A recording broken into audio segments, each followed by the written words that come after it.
Now, Ukraine claims that more than 3,500 Russian soldiers and their families have used a surrender hotline since it was set up in September. The I Want to Live scheme's been used by Kyiv to try to undermine Russian morale after it mobilised hundreds of thousands of men to fight. Prisoners of war have been used by both sides to negotiate exchanges throughout the invasion.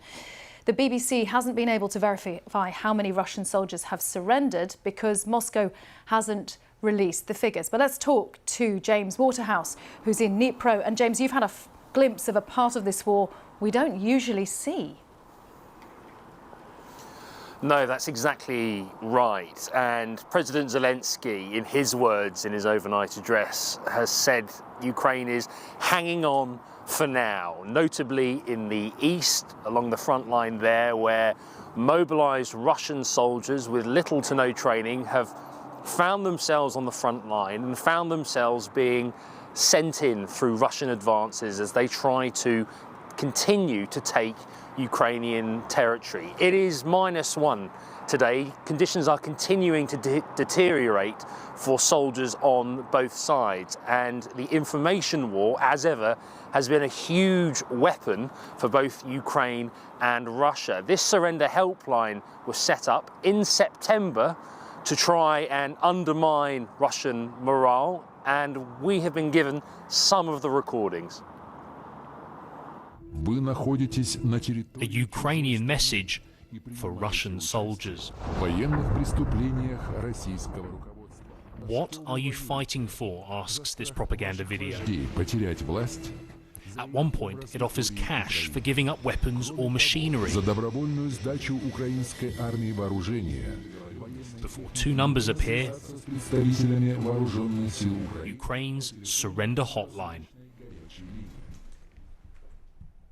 From front line to phone line. This secretive operation takes place in Kyiv.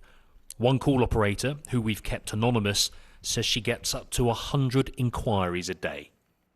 There are different calls. They tend to happen more in the evening or nighttime. It's because, she says, it's the only time they're alone. We've been given some recordings and used actors to voice them. Hello, this is the Center for Surrender into Captivity.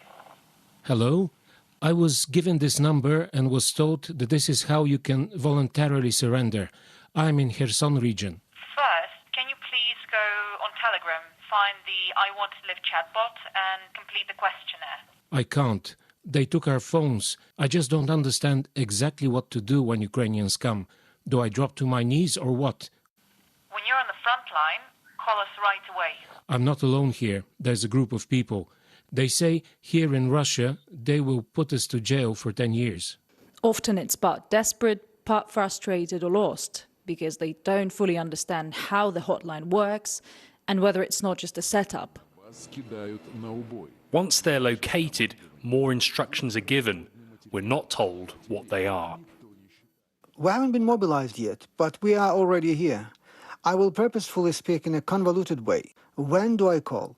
For more information and to save time, go to our Telegram channel called I Want to Live. So it's not fake? It's the only channel where all official information is posted about procedures and how things happen. You don't have to leave your phone number because it identifies you. And we really recommend you having an old phone handset on you. Okay, I'll take a closer look. Thank you. Goodbye. This is a big part of the information war. Both sides need prisoners of war to free their own and quieten critics. For outnumbered Ukraine, it's hoped this helpline will weaken their bigger opponent.